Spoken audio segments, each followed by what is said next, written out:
As Nigeria teeters on the brink of a nationwide protest scheduled for tomorrow, Thursday, August 1st, the nation holds its breath. Well, the planned demonstration, spearheaded by a coalition of civil society groups, labor unions, and concerned citizens, aims to draw attention to the country's pressing issues, including economic hardship, insecurity, and governance concerns.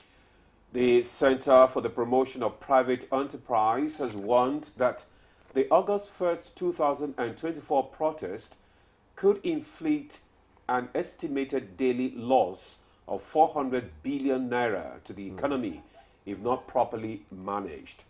Indeed, with tensions running high and the potential for chaos looming large, the question on the lips of many is, can this protest be averted? What are the grievances driving this movement?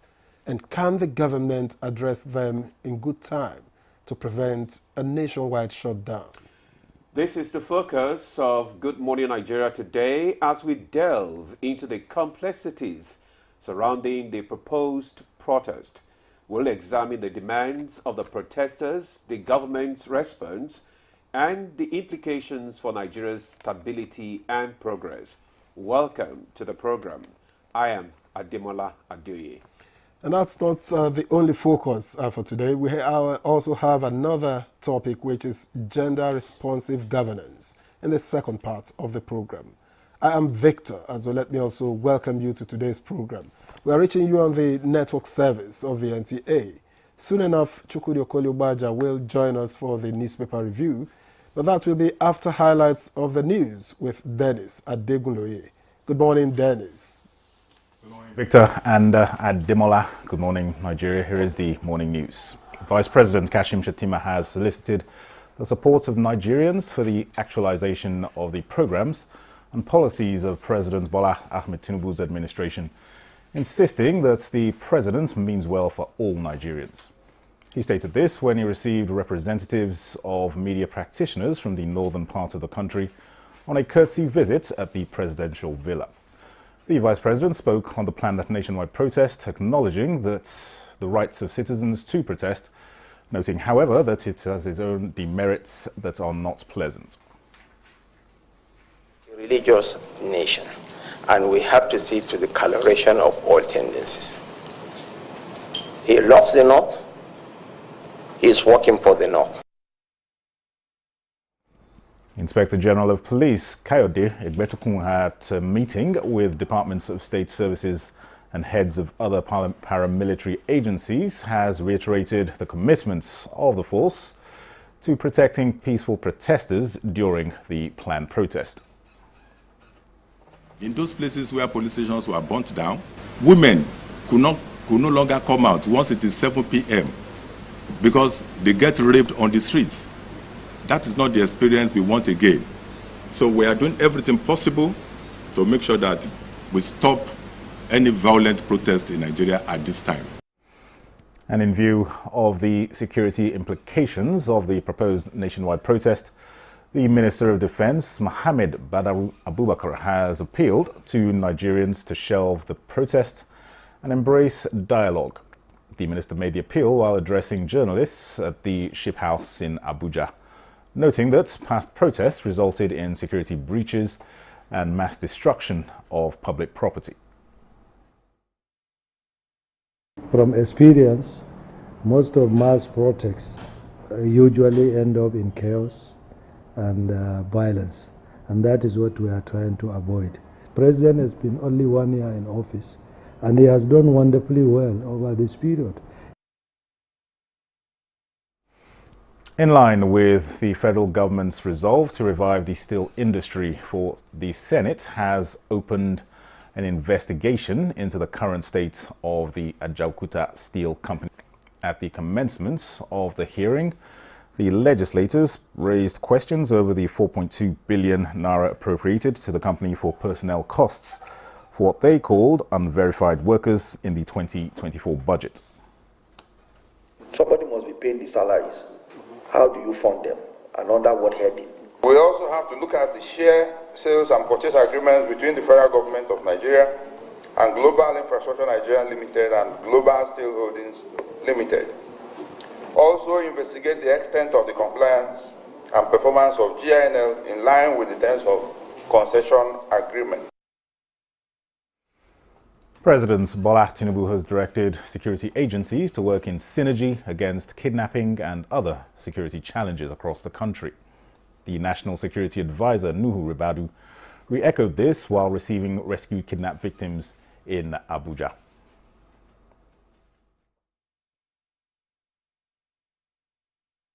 President Bola Ahmed Tinubu gave us directives, an order for all of you to come together and work as one.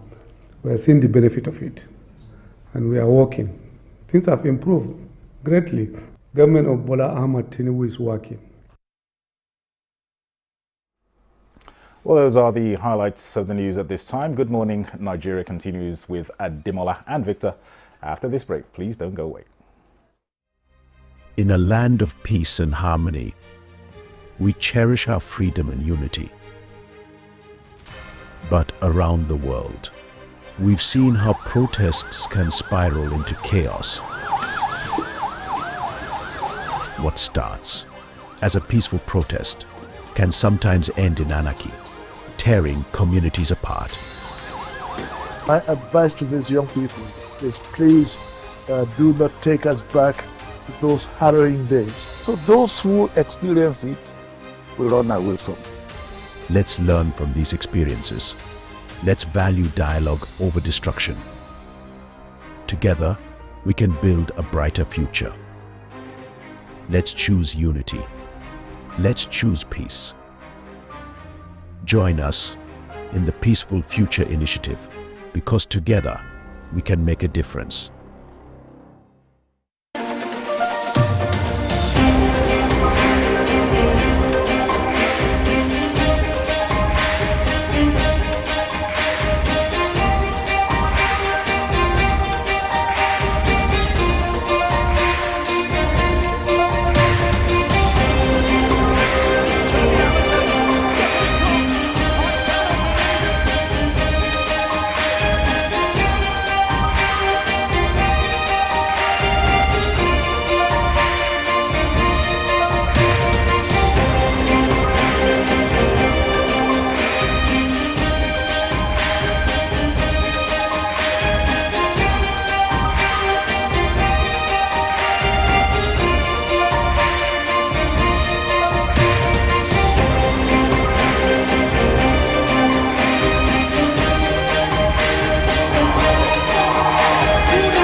A new edition of TV Guide is out.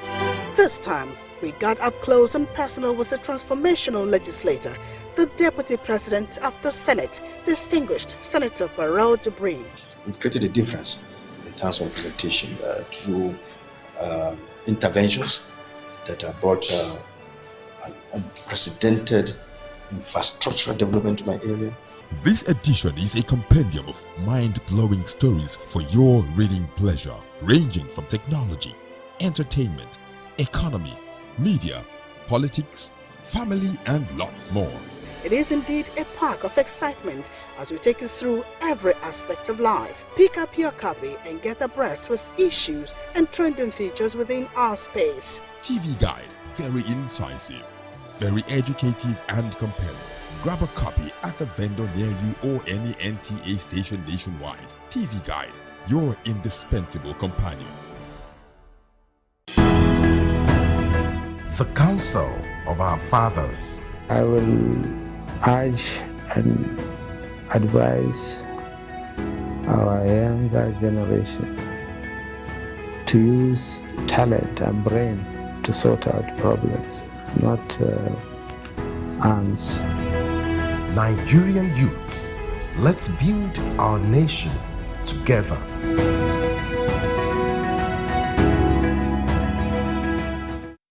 Nta NTA Television College, Jos, with a pedigree of producing indelible professionals in the media space and an affiliate of the prestigious Ahmadu Bello University, Zaria, for the award of degree in mass communication, calls on prospective candidates to leverage on the following courses it offers for 2024-2025 academic session. BSc Mass Communication, those with minimum admissible score of 180 and above who sat for the 2024 JAMB/UTME and direct entry, while 100 to 179 minimum admissible score can apply for the National Innovation Diploma NID in Film and Television Production, Broadcast Journalism and Television Engineering. For more inquiries, visit our website www.nta.tvcollege.edu.ng or call 0803 383 4343. Announcer, Registrar.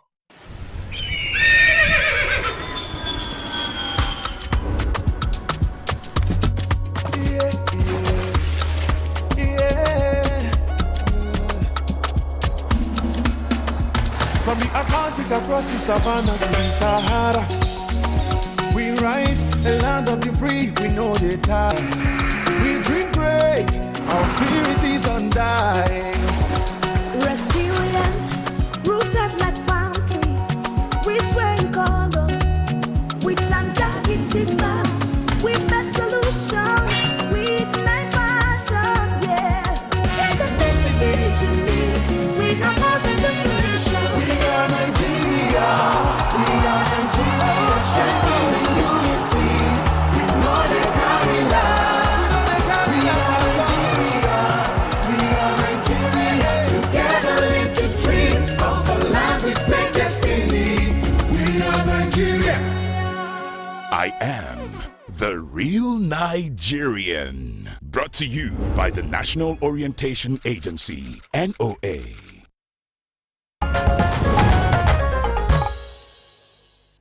Thanks for staying with us. You're still on to Good Morning Nigeria on the network service of the NTA. Up next on the program is Newspaper Review.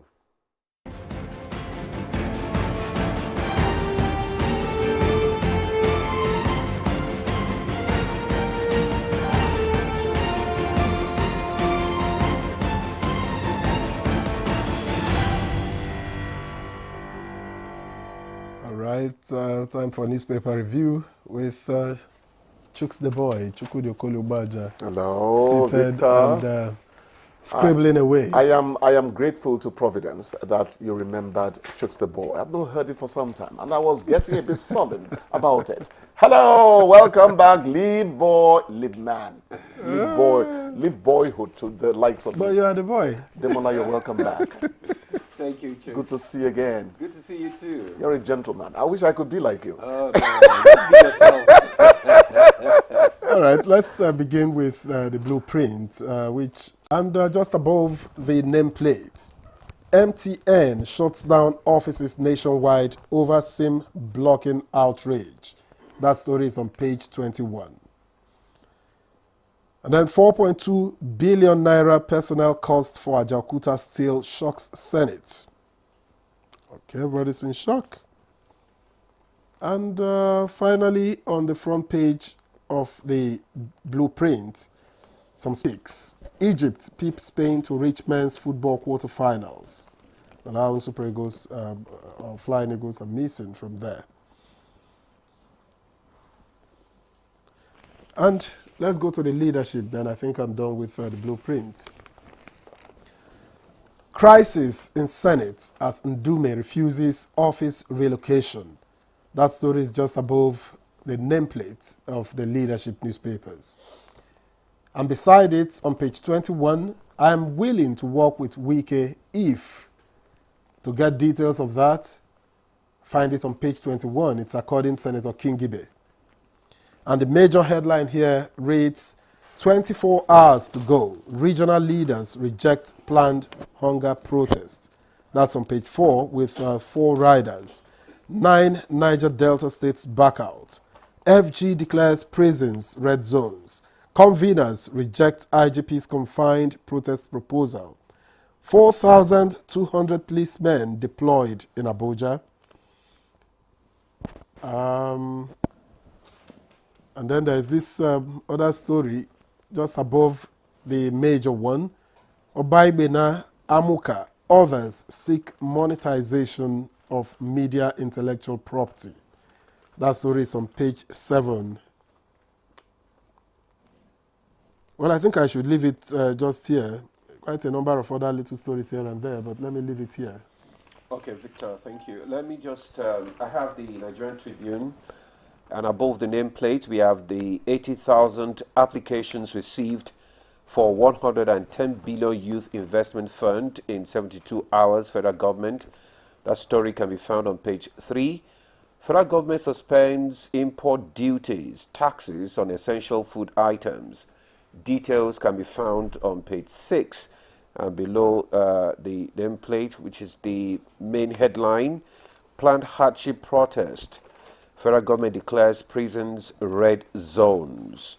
The details can be found on page 2 and 30. IGP advises against street processions, hold virtual meeting with Falana, Adeborowa, others. Court restrict protesters to Freedom Park, Peace Park in Lagos. Soldiers, police, DSS, others in show of force in Ibadan. Handle protest with caution to avoid repetition of NSAS. Anglican Primate tells security forces. Niger Delta stakeholders distance region from planned protests. Protests have diminished our country, Kenya Bishop. Arik Air kicks as Keyamo orders grounding of fleet. The story can be found on page 3. 2 policemen killed as kidnappers invade church, abduct former commissioner in Delta. Details can be found on page 28. Court dismisses autumn suit against Benue government. Jakonde Memorial Lecture, How Media Can Survive Current Changing Landscape. And finally, nation's crude oil daily production of 1.6 million barrels to hit 2 million barrels by December. NNPCL. Details on page 7. Chooks, it's over to you. We'll hit 2 million barrels by December. Yes. Let's say, I hope it's not the usual optimism. Walk the talk, you know. I guess we they are working towards it. We need our production quota, not quota now, production capacity to really heighten. It's very important for the economy at this stage. So let's pray that this time around it's going to work out. 24 hours to go. Let me not say that the nation is in a panic, but definitely we're apprehensive. Where would it go? Did you hear the voice of the Kenyan bishop? Yeah. Our era of judgment is not something we want you to adopt in Nigeria.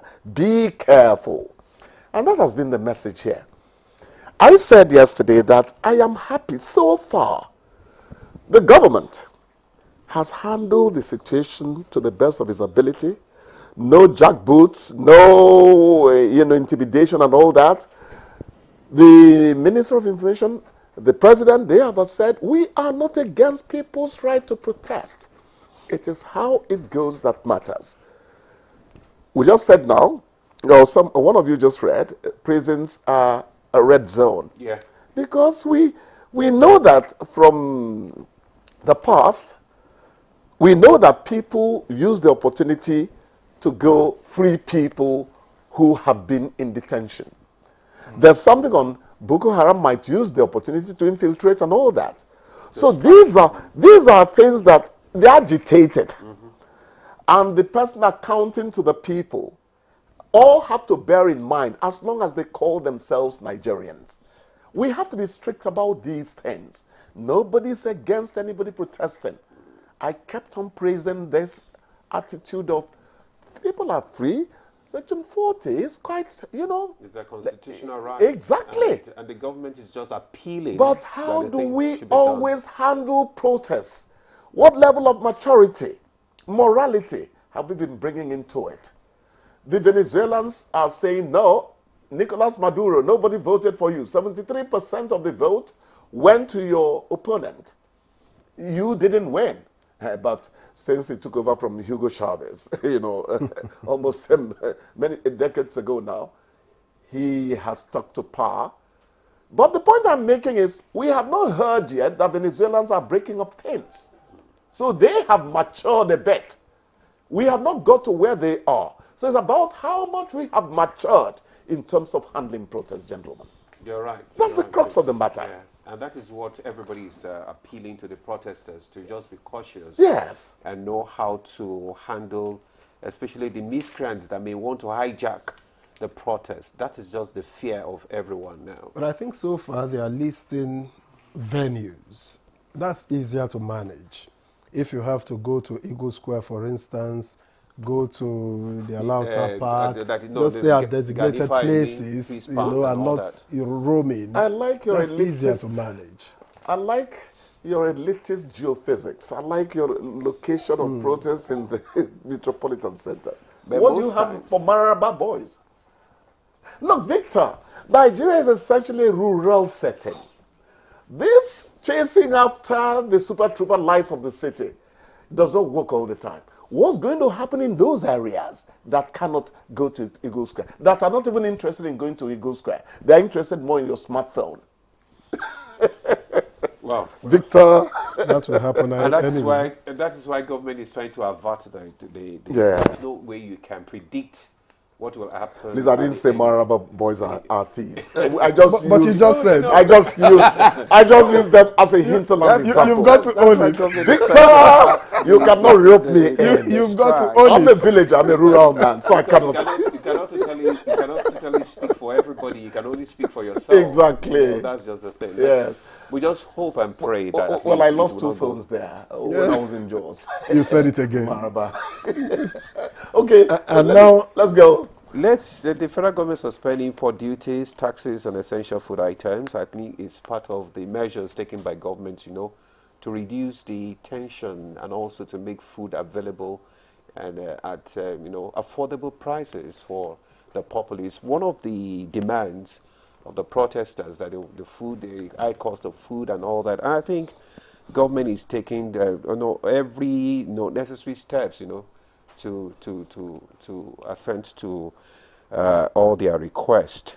My dear brother, I am not Bayo Nonuga or my friend Ngelali, but my inner person says to me, I wish they could give this government 1 more year to see whether the actions that have been taken won't begin to show us some good fruits.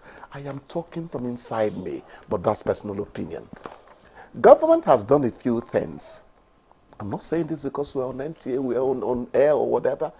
It's my own personal conviction. Government has done a few things that are likely, I'm not an economist, that are likely to percolate into that basket of goodies we want. I wish it would take time. They could have given this government 1 more year before judging. I wish that had happened. When we had this unfortunate news that what's her name now? Okay, all right. So let's. Okay, I think the director is calling that we should just round up this. He doesn't want you to push us into an unfortunate situation. All right. Okay, Chicks, thank you very much. Gentlemen, always a happy thing being here. Good to have you. I'm going to do all I can to make it to this place tomorrow. All right. Because I'll miss you guys. All right. We'll take a break I'll avoid now. Mararabo boys. Look at you, rub it in. We'll take a break now. Good Morning Nigeria continues. Stay with us. Nigeria, a land of rich culture and diverse voices, where every voice matters. In times of disagreement, let's choose dialogue over discord. Together, we can find solutions through understanding and respect. Let's build a stronger Nigeria, one conversation at a time. Dialogue, not protest. Unity, not division. Nigeria, united in dialogue.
don't lie on dating apps.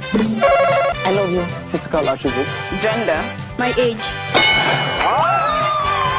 As the skies of blue and clouds of white, I see them bloom for me and you. Think to myself, what a wonderful world. Woo!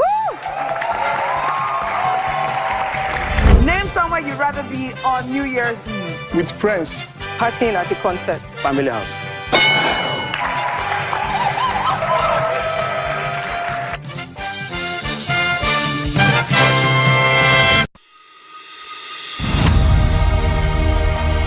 Nigeria means a lot to me. And Nigeria means peaceful cohesion. My country. We continue to pray, and then hopefully we will come to understand that unity of purpose, unity of living together. Our ethnic beliefs and background and culture is our strength. Ever since the amalgamation period of 1914 to date, about 109 years ago, the people of Nigeria live very peacefully with one another. I think diversity helps a lot to enhance robust development in Nigeria. All over the country, you have so many ethnic groups, over 250. That is enough to tell you that this is a blessed country, and that God has kept, to individual entity.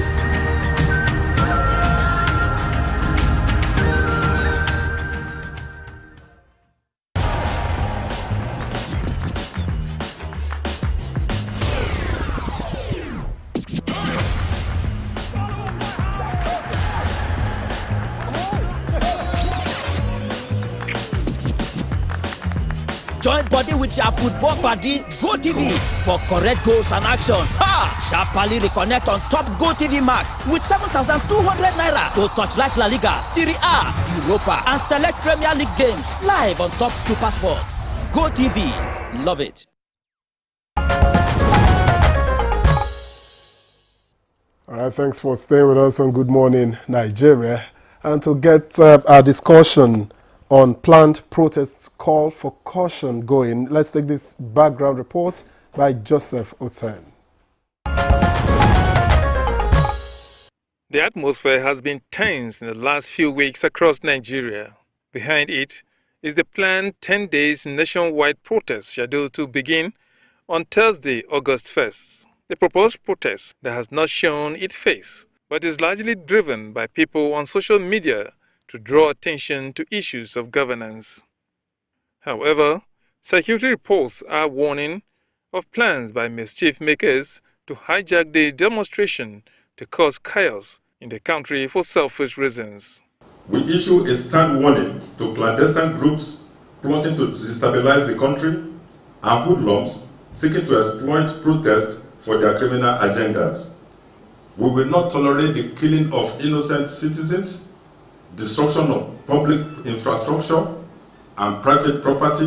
While the protesters have a right by the Constitution to protest, they do not have a right to galvanize for the unleashing of terror. The military will not stand by and allow anarchy to befall our nation. A word is said to be enough for the wise, yet in the spirit of patriotism, stakeholders have continually asked those behind the protests to tread with caution. We must learn from what has happened in countries like Sudan, Somalia, and all these countries. Where are they today? The government has just spent 1 year in office. Hopefully, when it gets its acts in order, it should be able to improve the living conditions of the people. Pray that with one faith, one mind, one purpose, that God will really intervene in the situation of Nigeria. A few days ago, President Bola Tinubu had a strategic meeting with religious and traditional rulers who appealed to Nigerians to deeply consider the possible implications of such agitation on the social and economic life of the general public and shield the protests. Let let them put a face to it. And don't let it be hijacked by people that has ulterior motive. The president listened to us. We are appealing to both Nigerians to think Nigeria first and give the government more time for its renewed hope policies to materialize. Protest is not the answer. We can see what is happening in other African countries. When hoodlum, hijack such protests, it may lead to several issues. And part of those issues could also be vandalization that we have also observed. And in most cases, people that are vandalized are downtrodden Nigerians. And the women are the mothers of the nation. That's why we decided to gather, to plead with our children. We don't want to lose any of them. The watchword has been restraint, and guests on Good Morning Nigeria will speak further on the need for Nigerians, especially those planning the much talk about protests, to exercise caution. Thank you, Joseph, for the background report there. And we already have our guests seated in the studio to discuss the planned protest call for caution. Let me start with introducing Osita, Voice of Nigeria. You're welcome to Good Morning Nigeria, sir. Good morning. All right. Also joining us here in the studio is Dr. Yahuza Getso. He's a security, intelligence, and investigation expert, CEO, Director, Forest Criminality Intelligence Center for Security, Intelligence Research, and Community-Driven Development, Abuja, and Managing Director, Eagle Integrated Security and Logistics Company Limited. He wears many caps. You're welcome. Thank you for having me. Good morning. All right. Okay, we have also been joined here in the studio by Mr. Riza Madwekwe, Director, Public Enlightenment and Mass Mobilization, National Orientation Agency, the NOA. Welcome, ma'am, to Good Morning Nigeria. Thank you so much. Good morning, everybody. All right, let's kickstart our conversation this morning with Osita. Let's look at the grievances of the. But they have achieved the major victory. Because there's a raging war between the elephants, the economic elephants or the giants. They can call them bandits. Over 38 years, when SAP was introduced, they told us government had no business in business. And since then, a lot of poverty has been growing in Nigeria.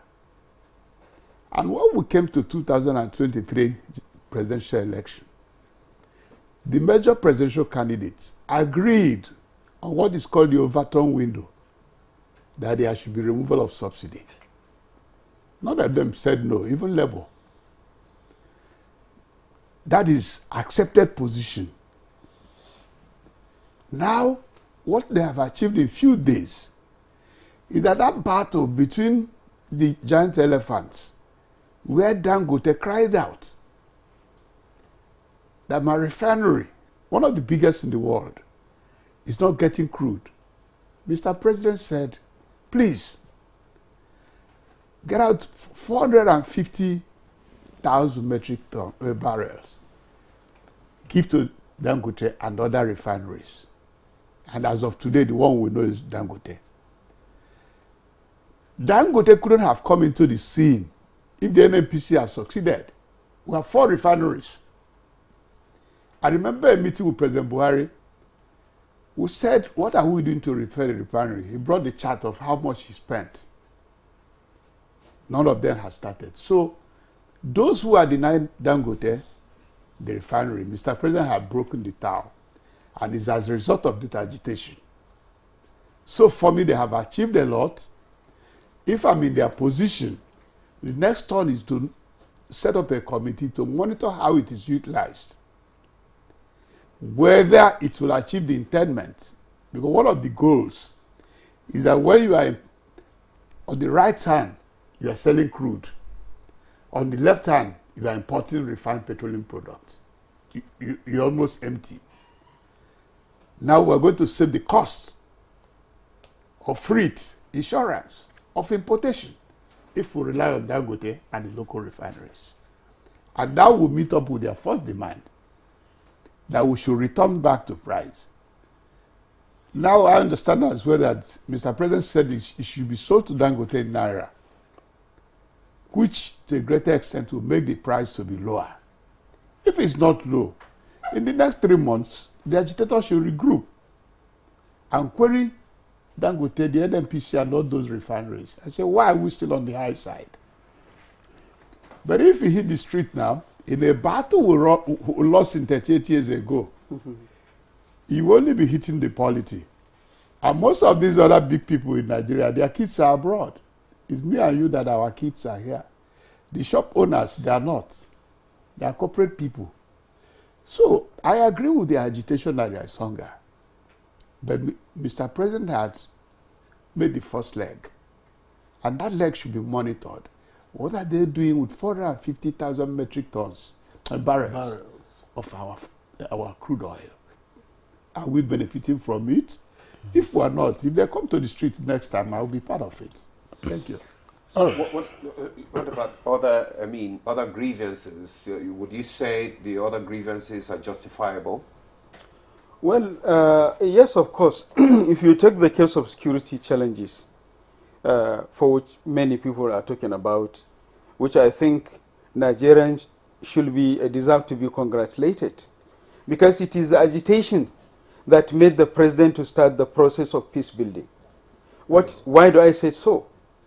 He invited the clerics, he invited the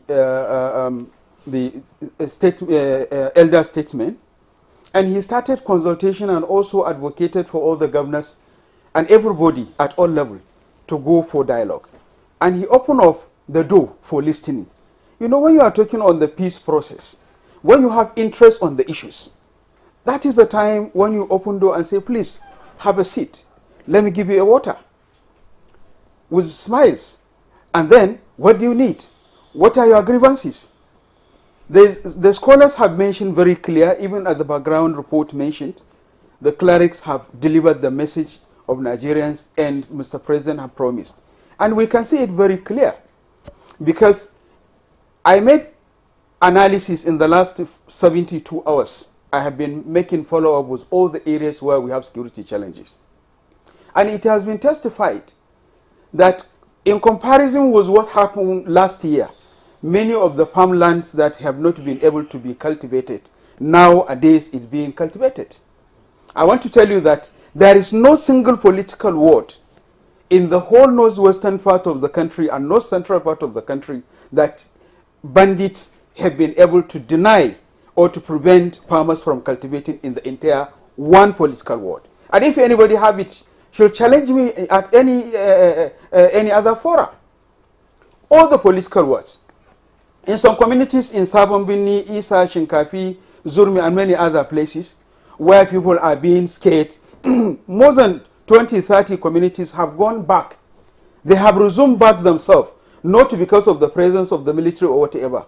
No, but because of the ability of the military to facilitate, and paramilitary and all other security agencies as well as the traditional institutions to facilitate the process of dialoguing and making sure that peace is reigning gradually. And you cannot expect what President Bola Ahmed Tinubu made in the last have been happening in the last 16, 17 years for him to fix it in 1 year. And I think we shall acknowledge the fact that anybody who is from northern part of the country or any other region knows that there is some level of improvement. What is needed is to have a state of preparedness. This man is prepared. He has invented new innovative system and strategies, looking at the leadership style of the Minister of Defense, the Minister of Agriculture, who is working hard to also provide agricultural inputs and provide enabling environment, and as well as the Minister of Environment, who is working hard to enlighten the society about the influx of the issues of pollution and other things. So I think Nigerians deserve to be congratulated, and at the same time, I commend Nigerians for voicing out. Because it is only sometimes when you have a wife, you always go and whenever you come with whatever you buy, you drop it on the desk and you enter your room and bang the door and wait for her after 2-3 hours and say, where is my food? Next time when you bring it, she will leave your paper and over there. When you open your door, you ask her for the food. Then she can ask you, come, let's eat what you have brought in. So I think we have started moving forward. One, President have listened. Two, everybody, we have started see result. Three, there is mass attendance to the issues.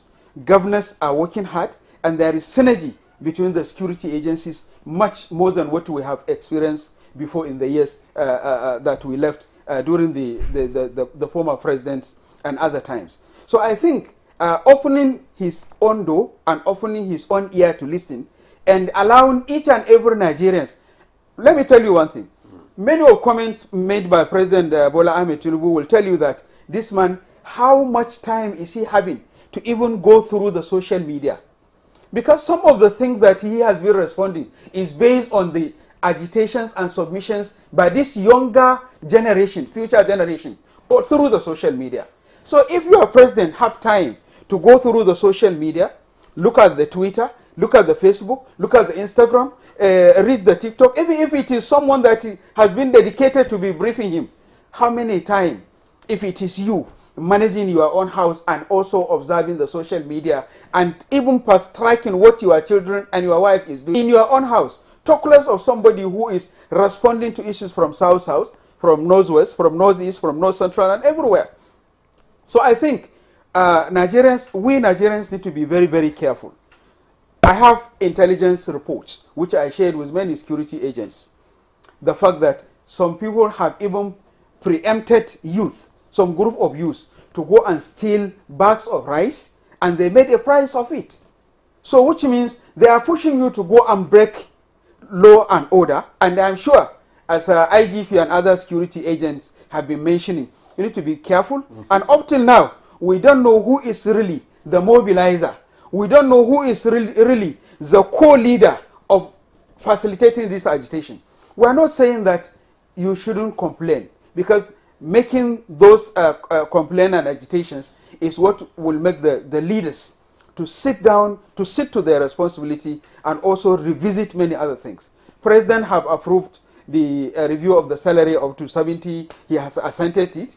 So I think Nigerians need to also consider, between the time when this agitation started, the number of policies that have been reviewed and the number of policies that are being also adapted in the proceeding to ensure that a peaceful transition between the interests of the masses and the interests of the government and the principal philosophy of which President Bola Ahmed Tinubu came in to sit as a president for is realization of Nigeria's unity, Nigeria's peace, and economic prosperity, as well as agricultural productivity. And it is evidence, as mentioned, the issue of refinery. That will boost economy. That will shelve the amount of money we will pay for transportation and whatever, because it's like just we are being enslaved. And this is a huge opportunity for Nigerians, having the refinery. And we hope, we are advocating for other Nigerians who also have the same opportunity to join Dangote, to have a competitive circumstance that will help the price of the whatever. So if you have that competition and fix the refineries, Nigeria's government's own refineries, definitely the price of fuel may probably be less than 100 naira. We hope so. Thank you, Dr. Getso. I agree with your last point, because a monopoly also doesn't bode well in the long run, even for price. And so let me get Ms. Madueke involved in this conversation. There's been a groundswell of appeal against the protest, that the protest should be shelved.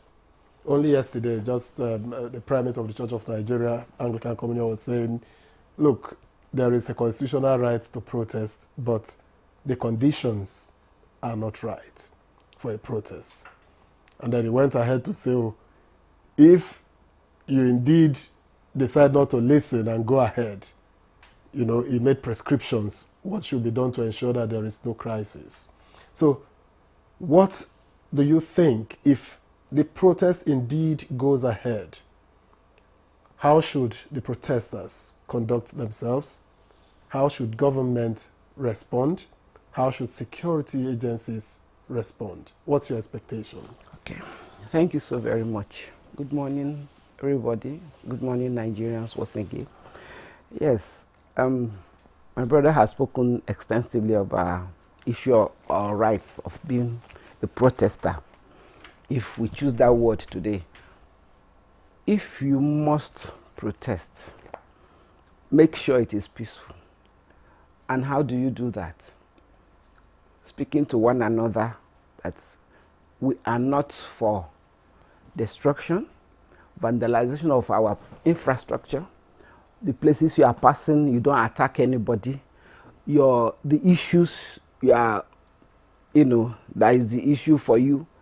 You write them out clearly and make a very, very organized procession so that anybody who is passing will also be able to use the road or and not be feeling insecure, because that's where the security matter comes. Because sometimes you find out that, yes, you are protesting, there's hunger in the world, generally. But as it is, take it, yes, there is hunger, there is too much hunger, and there's so much this, so much that. But that does not give us the room to become vandals. It doesn't give us the room to become hoodlums. Neither does it give us the room to become looters or damaging vehicles, electrical poles, destruction of roads, the tarred roads. You start burning tires on them, because when you finish that, the rains are here. It will help potholes to develop. So anyhow, what we're talking about is, if you must, as the word has come forth from the Prime Minister of Nigeria, that if you must, make sure it is peaceful. The security agents must be on ground. Do not attack them, but escort. I will use the word escorting, like they are walking this way, you are walking this way, so that nobody will say, oh, you are infringing on my right to move, to associate, and so on. So they will be on ground too, all of them, and follow suit. If they are ending at the National Assembly complex, yes, when they get there, you are surrounding them. They are showing their placards. It's being read by passers-by, captured by journalists, TV stations and all that. And you'll be shown and be seen to be peaceful. Unless you achieve that, then you are not supposed to go and protest. Protest does not encourage or should not be destructive for any reason. Yes, you are laying out you are speaking out your grievances, as it were, or as it is, but also take cognizance that each destruction takes us back. If you're and truly a Nigerian, you should protect your house. You should not open it for anyhow ills or negative attitudes or behaviors shouldn't be seen in our midst. Yes, the youth are actually our pride. Yes, not too young to run has been assented to. It's not about tomorrow, but if you conduct properly, I am sure seats will be available for you. Because you wouldn't take somebody who is not disciplined enough, who does not have refraining, traits. When your temperaments, you cannot put it under control and follow civil process. He said process. There are processes on ground. He talked about political words. We have people who are representing us. These people, you should talk to them. Oh, Mr. A, you are representing my ward. How come this thing is just happening this way? Why don't you people do something about it? Whichever level, whether House of Rep, Senate, House, speak for us, because you represent us. Let's use these people. When they don't do what you want, of course, there's a higher level. You get these steps or these departments or these compacts involved. Let's do it in a more civilized way. We're already hearing, and people are, different groups are appealing to the groups. Yes, even our agencies have been, our agents has been doing things in the communities, engaging the town unions, trade unions and associations, that they should talk to their members, talk to your youth, that please, you know, be patient. We know, we are aware, and that's why the salary thing has been assented to, and he said it should be effected right away. This is going to help. And we know that they've also sent trucks of rice to every state. It's not for you and I only, it's for everybody. So each state is receiving. So why don't we just wait? These things will come to every state. How many states do we have, including FCT? All of them would get their trucks. So if we just give a little more time, many actions will be taken to checkmate some of these inconveniences. I'll put it like that. Is there still room for dialogue? Is it too late? It's not late. There's never a time that dialogue is late. Because even in your house, like the illustration he gave, if you just throw things at people, they wouldn't like it. And you expect positive reaction, it's not going to be easily possible. But these groups, they have leaders. Town hall meetings, we have been doing some of them in some of the states. You can attend. Usually we extend invitations to these groups. Please come. Youth groups, religious groups, women groups, and others as they were. And they should come and listen to what is being discussed, and it gives them opportunity to air their views, put up those grievances, because certainly we would always take the report back to the government. Our DG we've been having meetings with NSA.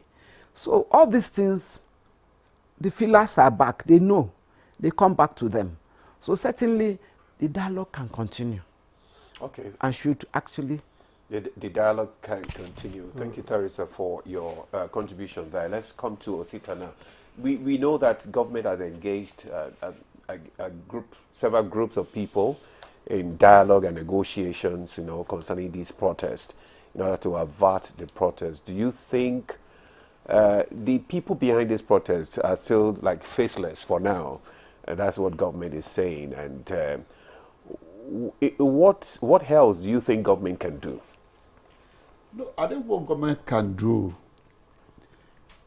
as Madam said, it's not a one-day process. What they have done is that they have shifted the battle.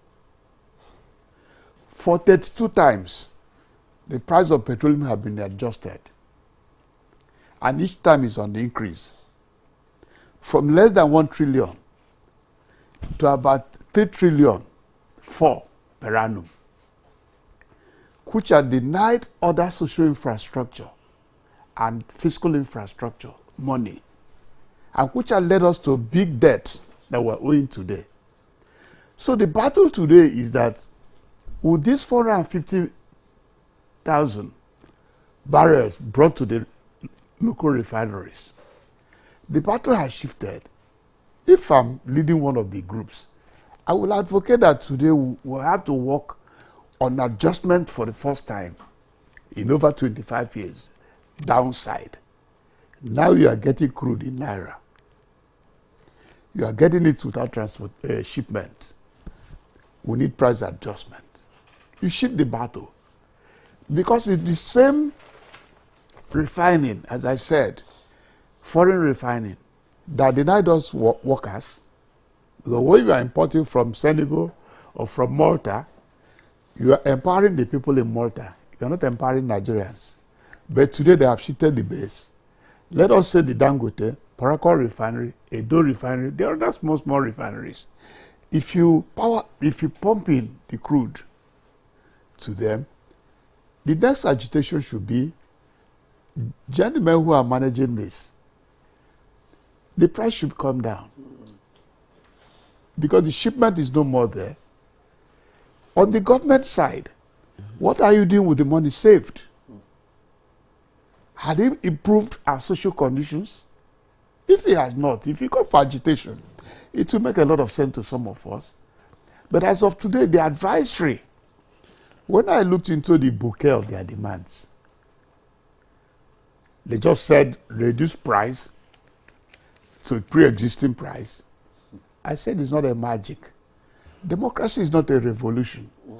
It's evolutionary. All the growth made in liberal democracy have been step by step. They have achieved the most tangible. So that may not be realistic. The money you are going to save by bringing the local refineries to work is what should be the agitation. Alhaji Dangote, you are no more importing. Your price should come down. And there should be affordable and accessible. Porako refinery. Otherwise, they were sold before. President Obasanjo sold Kaduna refinery to the same Dangote. I'm not an advocate for Dangote, but as I said, monopoly and antitrust is also a crime. So the rest should join them. We'll bring the price down. We'll save money for our universities, for our secondary schools, for tertiary institutions, more allocation to states. Today, what President Tinubu had achieved as well is that the local council now have direct funding. If we pump in more money to the local council, it's left for each community to muzzle their councillors and the chairman of the council. You are getting more money now. Let it be reflected on our life. I think it's a major leap to change the narrative and the fight. I think one of the major, actually, grievances of the protesters is the issue of transparency and accountability in governance. Because most of these funds, we don't know how they are being utilized. That's what I'm saying. Yeah, so that there should be a change in gear. Yes, maybe there can be a better dialogue along Not only line. dialogue, that you used to import from the tariff you gave us. You said the shipping costs so amount. The insurance of what is on the sea costs so amount. The demurrage, wherever it's bettered, costs so amount. Reduction of these three items. Why? It also need a reduction in cost. In cost. So for the first time, 1973 to date, 32 adjustments. Up. For the first time, we're not going to change the struggle to getting the adjustment for the first time to go downwards. And it can be done. But if we keep on saying they should do this, they should do that, the world is no more borrowing Nigeria money. If you have 5 naira and you are owing 7 naira and you want to borrow me more, I will ask you, how do you pay? That's where we are. You export crude oil, you get $10. You buy refined ones with about $10 as well. The international market is aware. They know you are poor. But immediately you cut that unnecessary expenditure. Leave about corruption. Corruption should be fought by all of us. You are now presenting clear-cut demand. You are not buying in dollars anymore abroad. Why is it costly here? Why is it not available? Everybody will join you. And not forget that we have a handgun. What is the handgun we have? Democracy. Don't think that you can rig an election every day. We in APC, we appreciate that Nigerian people can vote us out. When PDP was talking of 60 years, one day votes happened there and PDP was gone. So if we in APC assume that we can't be voted out because we appoint INEC, we'll do this, we'll do that, then we'll be fooling ourselves. It happened in India. Modi, the Prime Minister of India, is a very strong character. He thought all would go his way. It didn't go his way. It happened in South Africa. They thought all would go their way. It didn't go their way. So the handgun is democracy as well.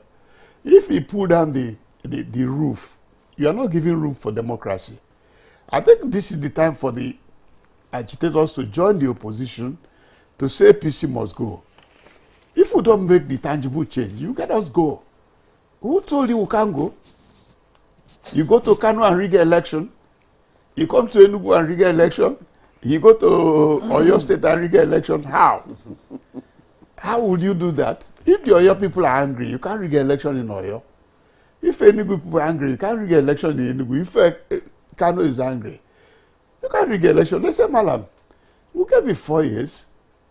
You return a crude to local refinery, and you went back and connected with them. Again, you started the thievery. And you want us to vote for you again. And maybe that day there will be somebody who will have a manifesto that we can do it ourselves. Okay. All right. Thank you very much. Let me get in, Dr. Yahuza Getsu. Government is doing quite a number of things, as Chief Okechukwu has pointed out. But what more needs to be done to address the economic and governance concerns that are fueling this protest? Well, one of other things that need to be done is to drive a process of ownership. Let's make Nigeria and Nigerians feel we own Nigeria, not to be owned by few individuals at a corner, while thousands, 3 individuals at a corner enjoying, their family succeeding, their family enjoying, while millions of Nigeria on the other hand and the other corner are finding it difficult to have a breakfast, finding it difficult to have a lunch, and even sacrificing their dinner. It is obvious that there is hunger in the land. It is obvious that there is unemployment in the land. It is obvious that we are recruiting, we are breeding criminals and future crimes for not facilitating the process of building the capacity of our youth to be self-reliant. And Nigeria is not a poor country. Nigeria is a very rich country. I have a privilege that I have been to all parts of Nigeria. There is no local government in Nigeria that I have not stepped in.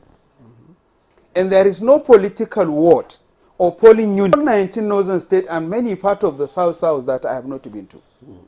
And there is no difficult terrain or hard-to-reach community in Nigeria or Africa that I don't know, that I have not been in person.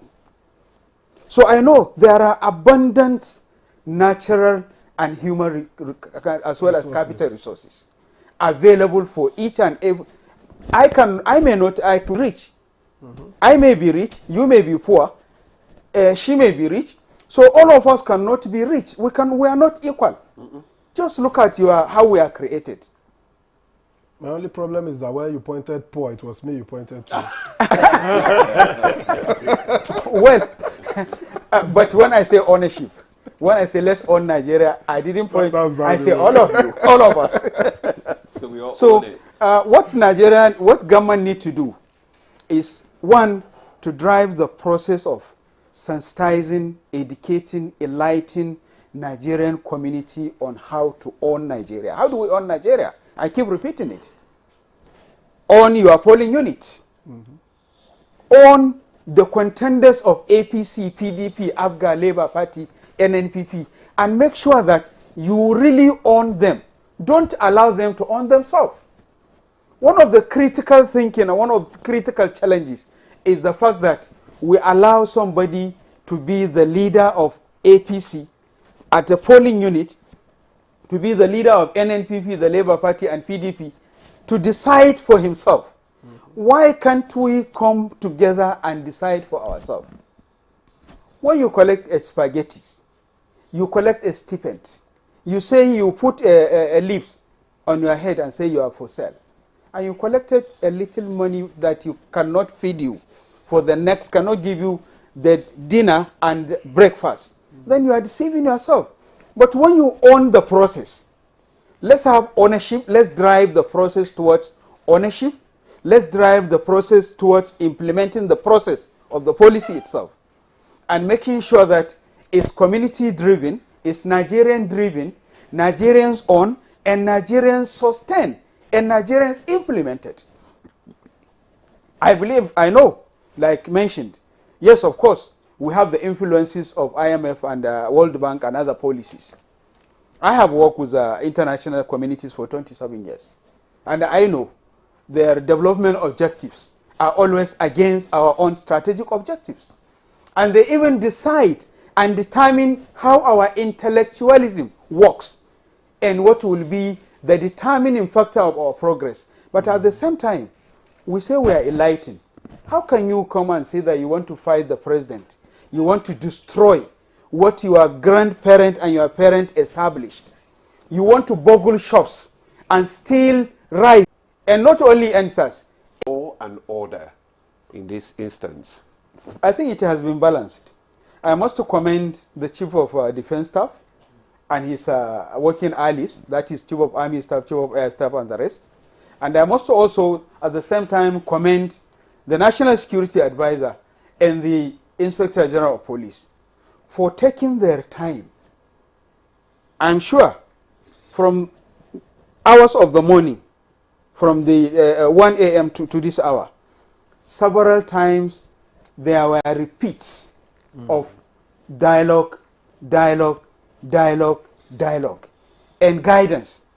So the Chief of Army Staff, the Chief of Defense Staff, the Chief of Air Staff, the Chief of Naval Staff, the Inspector General of Police, and all other paramilitary have provided the order. Having the right to protest, it should be, we should go back to the legal lyrics for them to explain what is the right means. For you to understand an English language, it doesn't mean that you can be able to interpret Bible. For you to understand an Arabic language, it doesn't mean that you can go and recite Quran and understand it. You must also learn the other nitty-gritty, other ingredients for you to be able to understand what really the religion is telling you. So at the same time, if you know how to manipulate the gas, why can't you, when you start it, why can't you go and open it and say, I know, since I have the control, it's not the gas that is having the control, I'm the one who is having the control.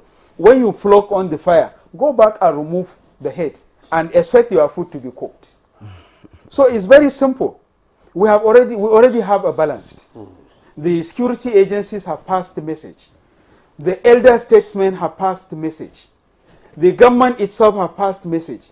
The National Orientation Agency and other clerics, as well as other well-wishers of Nigerians like me and all of us here, we are saying, let it be peaceful.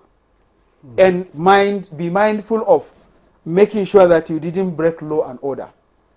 There is nobody, no way, President Bola Ahmed Tinubu and all other security agents, even myself, in my own village, while I'm sitting here in Abuja, I have organized a group and asked them, please, go and make sure that it is not violent. Even if they must come out, let it not be violent. And if anybody started it violently, deal with that person and hand them over to the immediate security agencies. Okay. And I believe marketers here in Wuse Market, marketers in Garki Market, the traders in Kaduna, the traders in Mile 12 and many other parts of the country, they have also reorganized themselves and they are working hard with vigilante groups and other civil security agents, making sure that they protect and provide support to the existing formal security agencies that we have. So a clarion call has been made. So as far as I'm concerned, it is balanced. If you don't understand the Constitution, take it to any jurist around you and ask him to explain what is the meaning of right to protest. Okay. Does it mean anytime I should go out? The police have made it very clear. Go and introduce yourself, open up, go and register your group, and you must have, there is a procedure, not only being the fact that it is a right for you to protest. Properly educated. Yes. And that's where the NOA comes in now. Yes. You know, when it comes to creating awareness, educating the populace on the need for protest, the processes and all that. And you find out that most of these youths are on social media. Social media platforms. So how do we begin to make use of the social media platforms to really get the correct information to these youths? Because most of the time, what they get is misinformation. So how are you tackling this challenge? Thank you so much. What we are also using the social media. As a matter of fact, we do what we call, we ask you to fact check. Whatever you see on the social media, there's a place you are asked to go and fact check what you've heard or what you are posting or what somebody posted to just light up fire there, because everybody is using the social media. Some tweet anything they wish. Most of the information are unverified and they just and they just go into the space. Yeah. So we also fact check. Even right now, NOA has also, we have a program there for the youth. We say, click into this, a step is there, it's on my phone. For the youth, to make you get proper information, education on government activities, programs, and topical issues. When you click there, questions come up. If you're able to answer it, whether right or wrong, it will clear you. If it's right, it shows you right. If it is wrong, it gives you the correct information. That has been in place, and it is because it is the youth who are actually occupying the social media space, that creation came up and is in place right now. And I want to also inform us here, you know, even in your house where your daughter is cooking, the phone is in one hand, if you observe clearly. When she finishes putting it on fire, she sits here. She's busy. So that is in place. We're also asking them, go to this site, get educated on programs, policies of government of your own country. Own it. Make your comment. You are a citizen of Nigeria. You own Nigeria. It's not about APC, PDP, MPP, all the names of political parties. The country is ours, for heaven's sake. It is yours because you are even the larger population. So your voice matters. And not only that, these questions I'm telling you, when you finish participating and you got very high score, there's a reward of airtime for you. So it's not just that you are spending your own data to do this. You are kind of getting a refund for coming on site on this page. So that is in place, because the only way you can get the attention of this youth is to go where they are. It's not to bring them into the studio to chat. They are available on the social media. The technology is their own space. So meet them there, because they are the Gen Zs. They say no grief for anybody. All those things. So go there.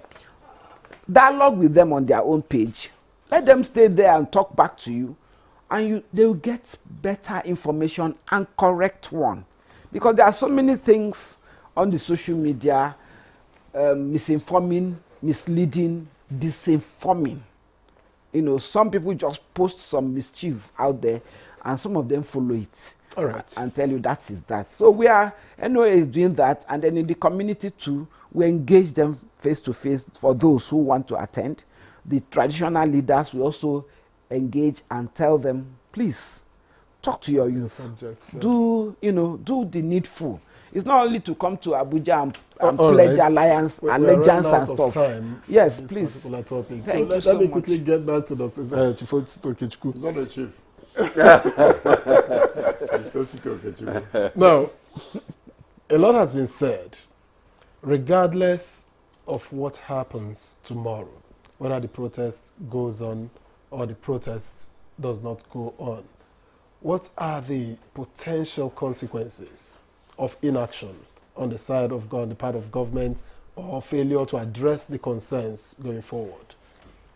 If it goes ahead, which we are pleading that it should not, what I advise the security agencies to do, it's not about sitting down somewhere and say they should register. Register where? The 1999 Constitution of the Federal Republic of Nigeria, the Grand Norm, Section 39, under Chapter 4, 40, 41, guarantees right for peaceful protest, assembly, peaceful assembly, movement, expression. So to start somebody to come and register, we should thank our stars. When I learned that they are negotiating with some senior councils, and they mentioned Falano, a veteran activist, who were with him in Save Nigerian Group, who were with him in 2012, against the same subsidy. They mentioned Adeborowa. I said, thank God. At least I'm not talking ethnicity now, because he would say Falano is not Yoruba like President Tinubu. So I say, thank God, you have blessed Nigeria. I heard of Effiong, Inebeg Effiong. I say, good. They are not accusing Ariwa, my people, that they are fueling the distance. So it's not about coming to register. The modern technology in security have provided drones. Nigeria police has helicopters. Air Force has small helicopters. As Madam said, you go line by line with the protesters wherever you find them. If there are those who are breaking the ranks, you identify them and go there and guide which facilities. Infiltrators as well. Infiltrators most of the time come from the security agency. I witnessed it myself. So what they should, in the social media now, there's thugs being shown in Lagos. I will advise the security agency to nip it in the bud. Look at whoever in the hoodrooms and who is sponsoring them. Because whoever is sponsoring them is a bandit. It's not helping matters. Because we can't say there's no hunger. We can't say that some youths that graduated 10 years ago have not gotten a job. We can't say it's not painful. So what do we do as security agencies to guide them? Be at the sides. If anybody branches out, that is where you move. But don't just sit in your office and say they should come and register. Register what? If they should register, why don't you employ them? The Nigerian police was to recruit 10,000 every year, according to former President Buhari. Did they recruit it? They were fighting between police and the Police Service Commission, and they didn't recruit for 5 years. So who do you blame? So what we're saying is, if they're on their own, take on the gauntlet to come out on the street. Please guide them. Okay. Don't provoke them. Don't muzzle talks to attack them. And for the protesters, I will advise them that the battle has changed. For the first time, we should fight for adjustment of fuel price downwards. Because the 450,000 barrels is our own. For not selling it abroad, we should gain from not selling it abroad. That's what I'm saying. All right, thank you so much. Thank you very much for your contribution. This is how far we can go on this particular discussion, because we still have another topic of discuss this morning. So let me just thank you, Osita Okechukwu, former Director General, Voice of Nigeria. Thank you for your contribution on Good Morning Nigeria. Thank you for coming. I appreciate it.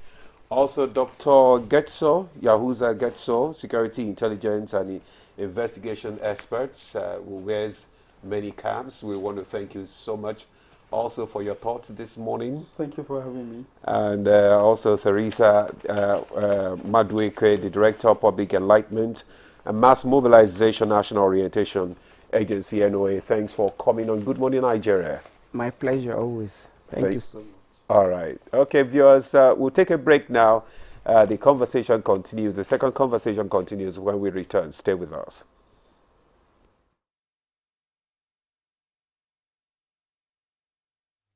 The transmission towers, cables, and other facilities to desist from this act of sabotage. Vandalism is a serious crime punishable under the law. Vandalizing electrical equipments will affect millions of Nigerians, including your loved ones. Remember that national assets belong to all of us, hence the need to protect them. Report all cases of suspicious movement around electrical facilities to security agencies. When you see something, say something. This message is from the Federal Ministry of Information and National Orientation in collaboration with the National Counter-Terrorism Center, NCTC, Office of the National Security Advisor. Meet lovebirds Jayola and Adama Davies. Their dream of living together as man and wife has finally been fulfilled. The latest couple in town. Hey! Mr. But an invasion by their troublesome families was not a scenario they bargained for. Her mother moves in. His mother shows up with his little niece. Then her younger sister joins the scramble. You want to stay? Married life suddenly becomes very complicated even before it started. Follow their story on this channel as they confront every challenge as it comes. Family forever, the story of our lives.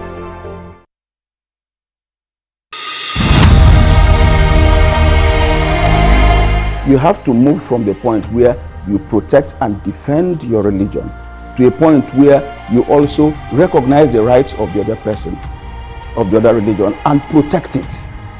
So if I am protecting my own territory and my own people and trying to emphasize their rights and protect their rights, I should also be thinking about how to protect the rights of the others.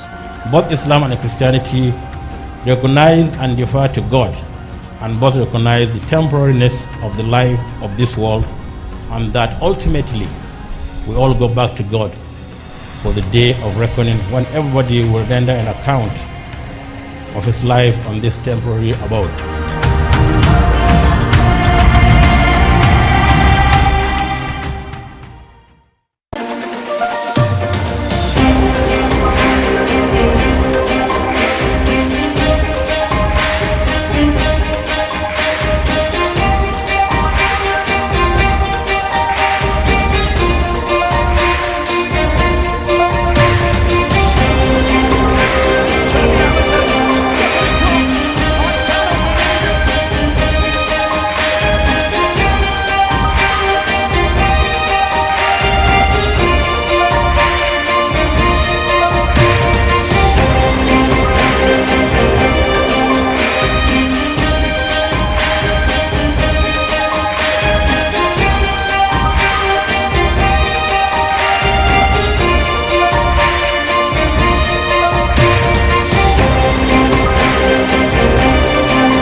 Thanks for staying with us on Good Morning Nigeria. Now, as Nigeria strives for inclusive growth and sustainable development, the role of women in governance cannot be overstated. Yet, in spite of their contributions, women remain underrepresented in decision-making positions, and their voices often go unheard. That's true, Victor. We are examining the state of gender-responsive governance in Nigeria.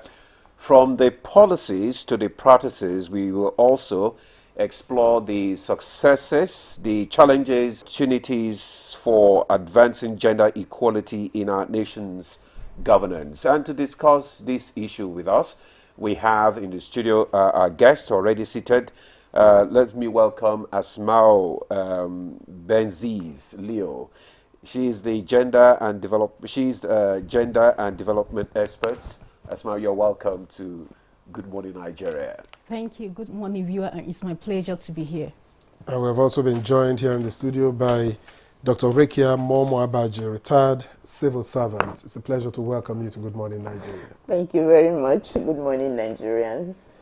Okay, let me start with Asmao, who is a gender and development expert. Let's look at the current state of gender representation in Nigeria's governance structures and what efforts are being made to increase women's participation. Do you think enough efforts being made to increase women participation in governance in the country?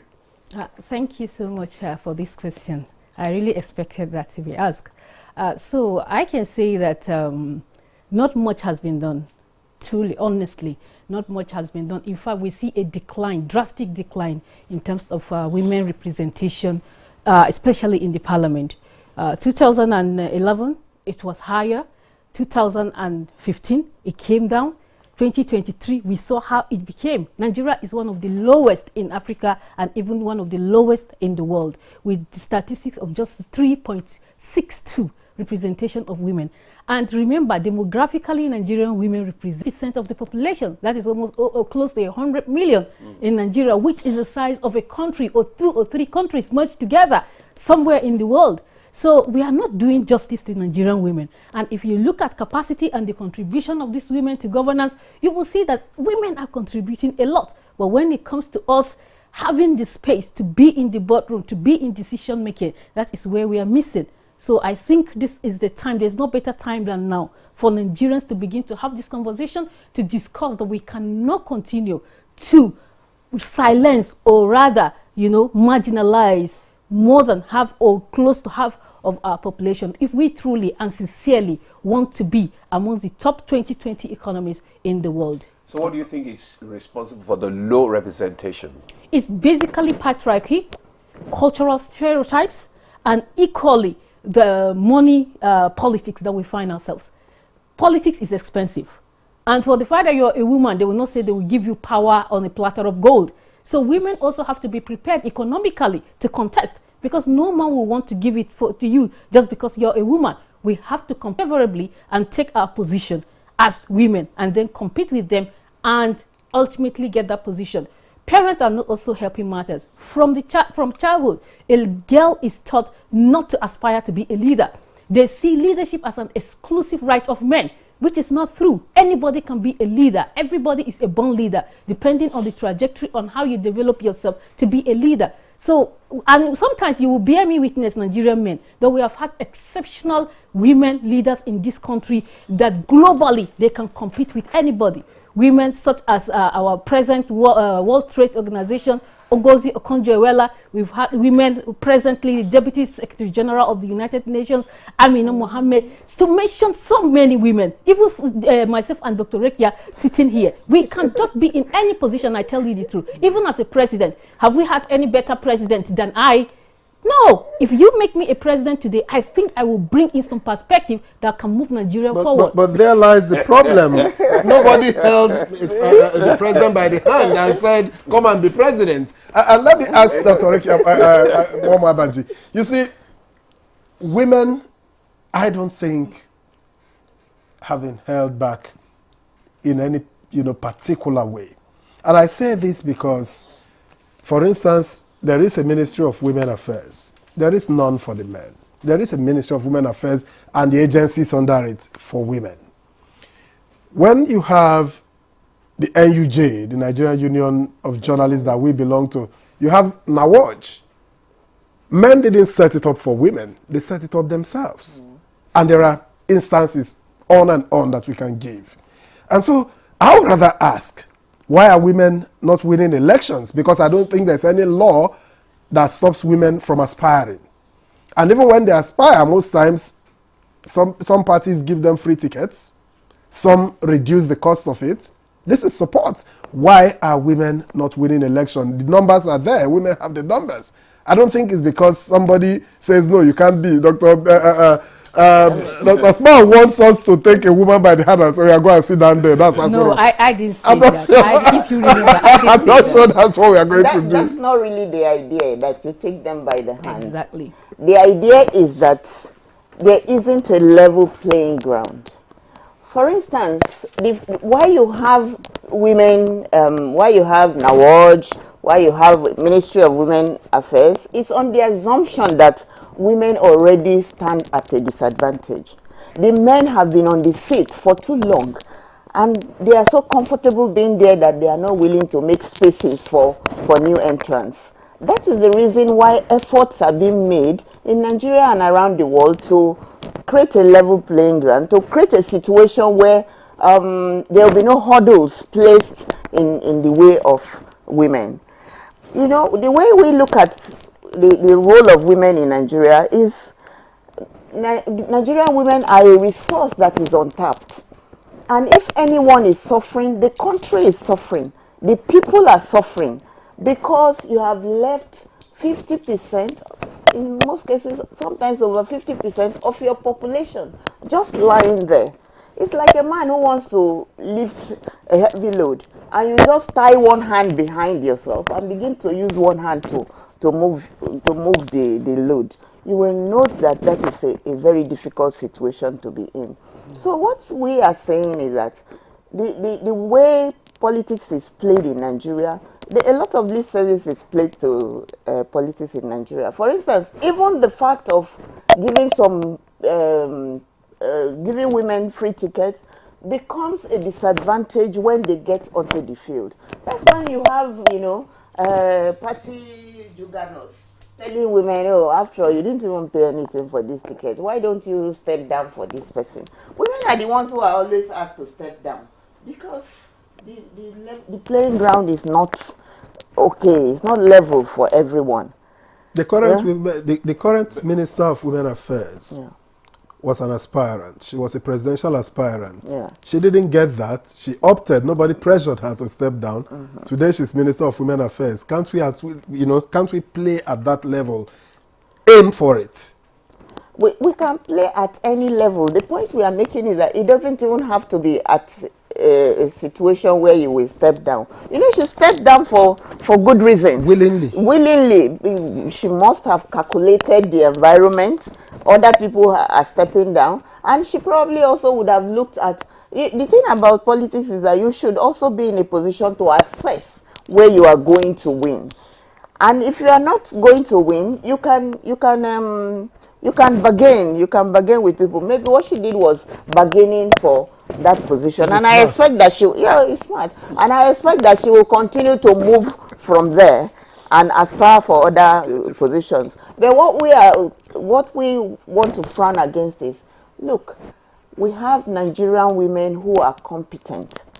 In the past, we used to say, oh, the education is their disadvantage. Many women are very, very highly educated as we speak in Nigeria.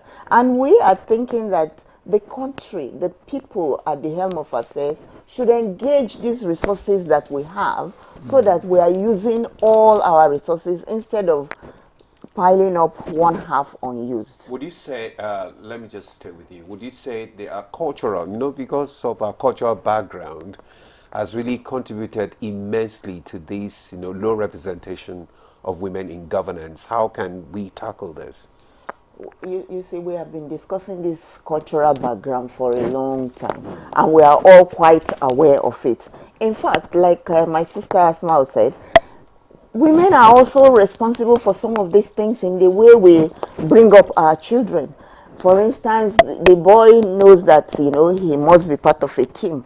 The girl is taught to remain in the kitchen, take care of the house. But time has come. There are women who have male children and have brought them up to fit into all the roles. That is a question of role playing, and anyone can play any role depending on how they are culturalized.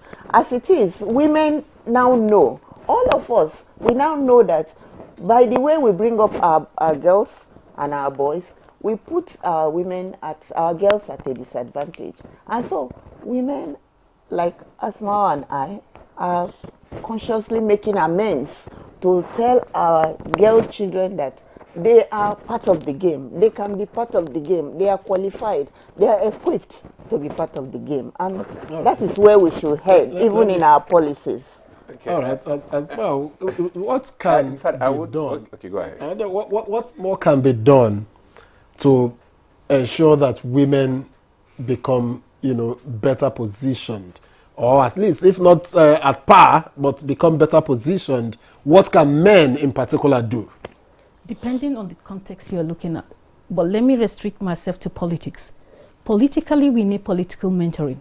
Most women that venture into politics have no mentorship.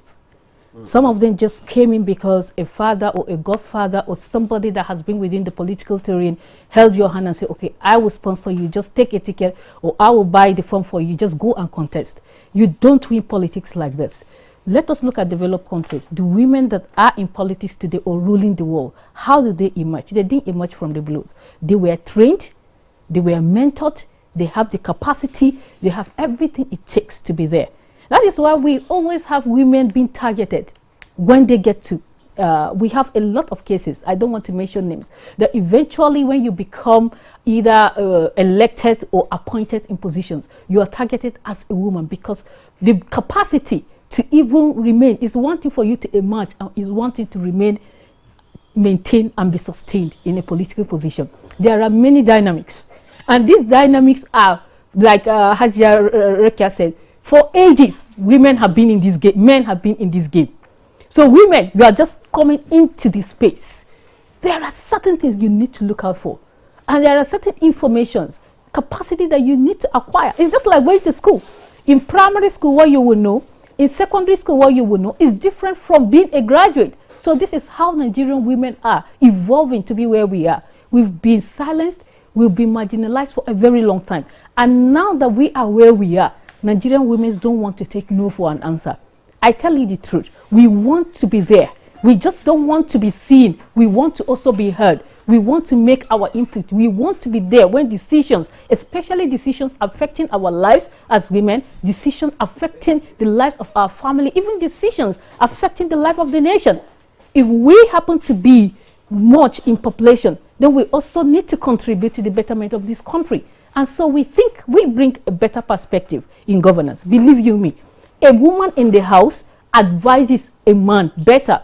And any man that doesn't listen to his wife, you know the outcome. So we will bring that kind of perspective, not just from the domestic sphere, but evolving to the public space, whereby the natural intuition for making things better, for organization, for having things done in a proper manner, I think there's no better position than that to be given to a woman. When you say mentorship, yeah, what do you expect? I expect that you learn the intrigues, you learn the political structures, you learn street credibility, you learn what it takes for you to aspire, you learn what it means to even... But many are not willing to take these baby steps. They just want to be up there. That's what I am saying. I'm talking about the women from the perspective of the women. They have to you learn. know, we have to learn. But learning does not mean you have to start from down to... You can still be in that position, but also learn the dynamics. But some of us are so, you know, I don't want to use the word careless. We are so at ease. The moment you get position, you think that is the ultimate. But not knowing that you are dining in a very slippery terrain. And if you are not careful, that is how the carpet will be pulled off your feet. And that's how we see women being dragged. So I think one of the challenges that people have noted in the past is that women don't even support women when it comes to politics. I could remember there was one election that there is this woman that contested for presidential, Sarah Jubril. She did not even get one vote. The only vote she got was for herself. But there were women. There were women at the convention. This is the usual narrative. I always hear. But it's one woman, one vote. We are tired of hearing this. After Sarah Jubril. So what happened? Is it that the women, the literate women, don't really carry along the grassroots women, because they are the one actually participating in politics? The grassroots. You don't go to the grassroots, because that's what the men do. They go to the grassroots, they will galvanize the people at the grassroots, and before you know it, they will sweep the election. But you sit down in your offices. I think that these are stories of the past. And you know, sometimes they say when something is repeatedly said, it begins to look like what it is. Okay, so women have come a long way from that. Okay. You know, for instance, she was talking about learning the process. We have come from where women didn't even know what aspects of the process to learn. They now know. And the upcoming generation now know that we have women who are role models, who are doing well, and that women are able to do well. For instance, I was a caretaker chairman at Jakarta local government during the Abdulsalam regime, and I happen to know that if you know your onions, nobody looks down on you. You know, the way that we teach our children, our girl child to cook, we don't teach them to participate in politics. You know what I mean? Yeah. So we have come to that stage where we know that these things have to be learned. And the women who have the audacity to go into politics now know that they need to learn some Maybe the mothers that are teaching the girls to cook, they are not even into politics. They don't even understand politics. So you see what I mean? For them to teach. So the numbers have increased. The numbers have increased. of awareness. Awareness is being generated. So would you say the role of the, let's look at the role of the civil society organization and advocacy groups. Are they really actually assisting, you know, in creating this awareness? Please, let me step in. Sorry, Hajia, let me step into this. You asked a question that I wouldn't want us to just allow it slide. The aspect of women not supporting women. That narrative also has to change. Yeah. Because if you create stories and it becomes a narrative that every time people use it against us women. One thing I know is that I am a woman and I support a woman. Unless that woman does not have credibility. If the woman has capacity, the woman has credibility, she has competence to be where she is, why shouldn't I vote for her? Yeah. And that is the need. And remember, like we all mentioned here, culture. Culture plays a greater role in the emergence of every woman in political space. Your father, religious leaders will tell you in the tenet of our religion, in some religions, they will say a woman is not supposed to lead a man. A man cannot follow a woman. God created a man to always be ahead and the women should follow. And you know, most of the women, like you mentioned, in the grassroots are not even educated in the both in the religious tenets and also in formal education. So whatever the man says stands, especially if he's a highly revered man, like the emir, the chief, the religious priest, and everybody. They listen. And so no matter how a woman is competent, if they come to the women in the house and say, oh, we don't want you to vote that woman, our religion forbids it. We don't want you in our culture. No woman has ever become ahead of a man. Even in this house, I am the head. So what you do is you follow me to the polls. Whoever I vote for is who you will vote for. If not, I will divorce you. And some of these threats, what do you expect a woman to do? So how do we begin to change the narrative? So, I think that as they begin to know, and as we have role models women who have shown that they can do it, we will that will begin to relax. And then also the women will tell the story in a different way as well. When you put them together and tell them, oh no, this doesn't happen, if the woman comes to them also and tries to socialize them, tell them, enlighten them on what should happen, we should be able to differentiate between politics as a role, a woman as a wife, a woman as a mother. In politics, you are going there to play a particular role for the betterment of society. Women have what they bring to the table.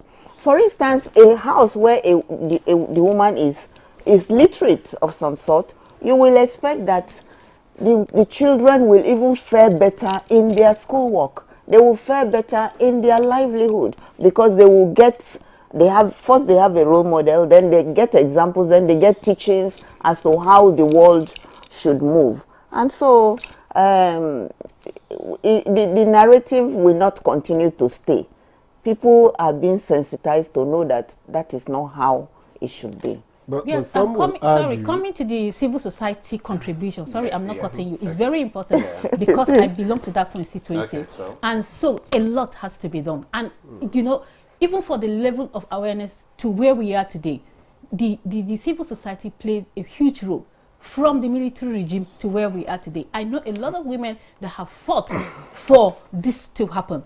And that is why we are standing on the shoulder of giants, women who have risked their life, being in prison for speaking up for women to be involved in governance. So without the civil society, I don't know how the Nigerian political terrain would have been. So we need to also appreciate the sacrifices, the contributions of civil society organizations through awareness creation. There has been sensitization within the community, both at the grassroots, at the national level, engaging the policy makers to see that there has to be domestication of laws, treaties, and international conventions that speaks to the aspect of women empowerment across the world. And you see, even the mobilization in terms of, mobilizing women to come together, to seek, to demand for their rights in terms of representation. If not for the civil society, I don't know who will have done it. And Nigerians wouldn't be conscientized to see the need for women to participate in governance. So I think all these things is a contribution hugely to what the civil society organization, especially women-led organizations, that have also talking about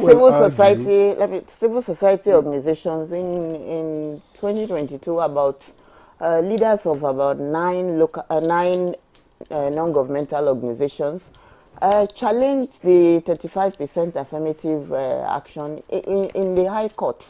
And there was a ruling that, women who are competent. We are not just asking for, engage women as per women. Women who have shown competence, women who are educated, women who know how to do these things, they should be on board. We have the policy that asks for 35% of all appointive and elective positions to be given to women, to be occupied by women, not given, occupied by women. Because I was going to challenge that. Occupied by women. Yeah. But we still stand at 5 point something. Yeah. I think we should begin. We are not moving at all. I think we should begin with appointment, because when you say elective, you have to win an election. Nobody is going to say, okay, because you're a woman, go and it becomes appointing for you just because you're a woman. And so begin with appointments. And unfortunately, appointments, for instance, from the president's perspective, maybe, you want to reward to your elections at the high level. Yes, you may say that the women are not in a position to contribute at that level, but why not let's take it step by step? Some will argue that you are not doing badly, that you are making progress. Of course. I'll give you, for instance, when Sarah Jibril contested, she was made an SSA. Yes. When Uju Kennedy Ohanenye contested, she became a minister. Tomorrow, even America just has a first female vice president. It is yet to have a first president. And so, how patient can we be? She's running. I'm not talking about now. Okay. As of today. She's going to be president. And you can run. Yeah, so how can we consolidate? How can we consolidate from where we are without rushing things? We are not rushing anywhere. We are not rushing. We are taking what rightfully belongs to us. The aspect of saying we should start from appointive, no. Countries, let me cite a country like Rwanda that we use as a model for women representation. Rwanda women are more than the men in parliament. And what brought about this kind of increase is because there is a legal framework for women to participate. The same thing was introduced to the Ninth Assembly. There were 5 gender bills that were introduced, and one of them is the one of the affirmative action that we are talking about this morning. And what happened to it? Not one was able to pass the second reading. They were all thrown out. I can remember vividly the 1st of March 2021. Why? Because men felt if given that opportunity for women, I remember what Honorable Budaje, one honorable, I don't want to mention his name, I quickly mentioned, but let me retrieve. He said, if Nigerian women, the way they are strong in the house, straw everywhere, by the time they give them that position, that they will take over the country. And you know what? The man is being sincere, honestly sincere, to voice out his fears, outwardly, to say, okay, this is what the men are afraid of. And I think I tend to align with his line of thinking. The Nigerian men are not comfortable. If you give us that, they feel if you give us that 111, 100 is a short. That's blanket. That's blanket. Okay, it might be an assumption, but prove us wrong. Let the 5 gender bills be reintroduced in the 10th Assembly. Let it be passed into law. Let 101 seats be created for women. Let women like myself, Dr. Asmau, Ambassador Asmau, Dr. Rekia occupy that position, and then let us have that enabling playing ground, that environment. But some of the things that have been said against these gender bills is that, look, people say we have a bloated parliament, and then you introduce 109 more. Can we negotiate? Can we negotiate? Yeah. We are not looking for 109 more. We should be part of the number. Okay. We are not asking you to create. Who will say, I give you my seat? We have 3 senatorial zones in each of the states, right? So let me give you the permutation. We have 3 senatorial zones. Seconds, so can we say, out of time. Okay, we have 3 senatorial zones in each of the states. Can we say in each of these senatorial zones, that gives one space? 2 can be male, 1. Which of them? That would be a crisis. Which of the 3 senatorial seats should be given to a woman? But it can be negotiated. If I'm a senator, I will say not mine. Give it to the other one. Victor. No, it can be agreed. Thank you, Mrs. Leo, for coming on Good Morning Nigeria. It's always a pleasure to engage you, especially when we talk at these gender issues. You know, the Millennium Development Goals, they were instituted. We're out of time. We're out of time. Okay. So, Dr. Rekia, Momo Abaji, retired civil servant, we thank you very much for your time and contribution, and I pray that all of you keep being strong at home, here and there. Someday you'll be strong in politics, and you will get there. Not someday, not a So that's the program. Thank you for watching. I am Victor, so I'll see you again. All right, I'm Demola Adio. Thanks for joining us. See you again tomorrow. Bye.